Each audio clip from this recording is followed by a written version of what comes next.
Sahabat sekalian,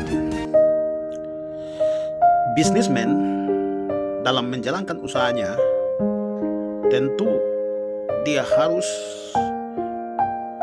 dahului dengan planning yang baik.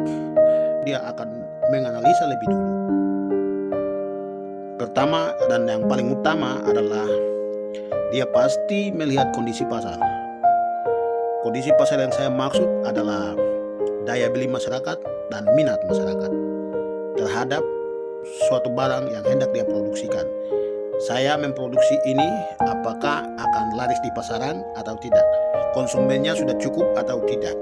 Akan dia pertimbangkan semua itu. Setelah itu maka dia akan merencanakan bagaimana mewujudkan bisnis ini.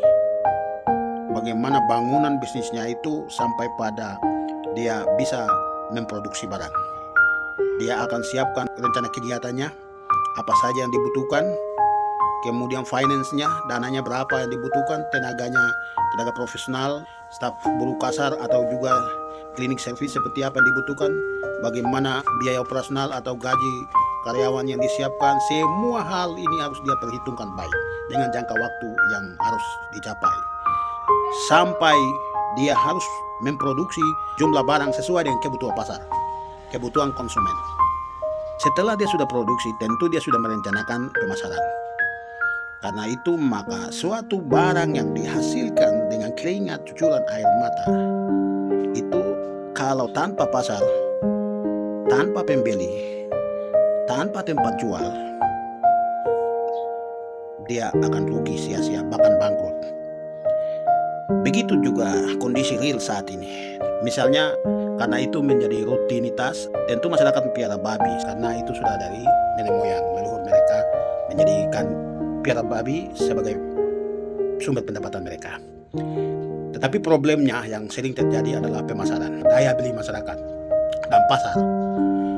Maka pernah leluhur tetapkan harus ada pesta Yuwo.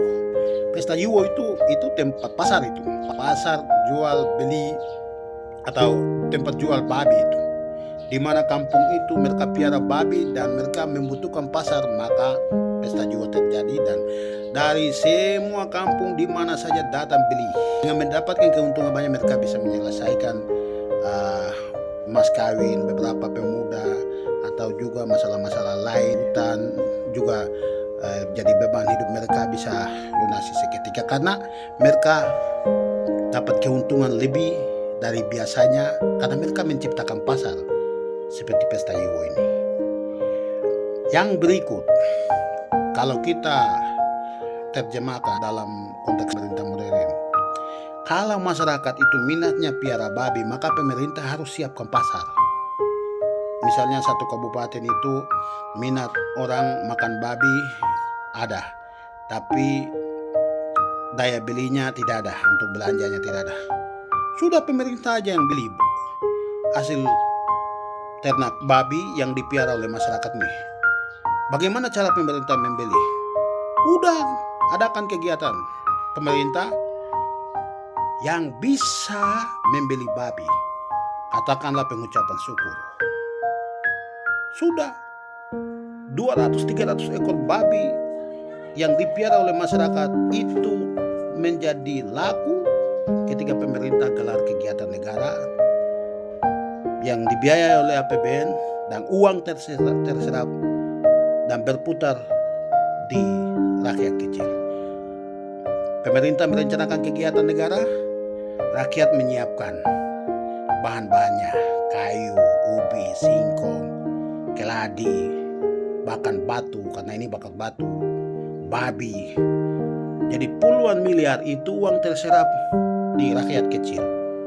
Terserap apa? Mereka cari pasar. Jadi kegiatan bakar batu itu pasar.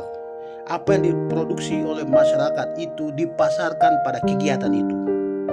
Dan uang masuk. Jadi usaha masyarakat atau kebutuhan pasar yang diimpikan oleh masyarakat laris.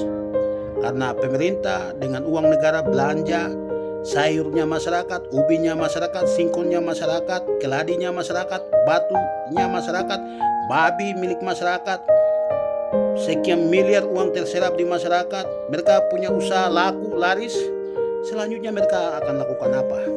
Selain untuk memenuhi kebutuhan hidup mereka sehari-hari, mereka akan biayai anak-anak mereka di sekolahnya. Jadi siapapun pemerintah dimanapun, rencanakan program harus mempertimbangkan asas manfaat. Program ini manfaatnya untuk siapa? Orang kecil atau menguntungkan investor atau menguntungkan para elit-elit bisnis semata dan rakyat jadi penonton. Ini yang hati-hati untuk semua. Karena itu maka harus lebih cerdas mempertimbangkan semua aspek kehidupan. Kalau kita hanya memikirkan sebagian-sebagian, itu bisa di sisi lain itu akan mengalami problem. Karena itu maka setiap kebijakan harus gunakan asas manfaat. Manfaatnya untuk siapa program ini dan seterusnya. Demikian sahabat sekalian, ini hanya untuk pencerahan untuk para pemuda-pemuda calon-calon pemimpin masa depan.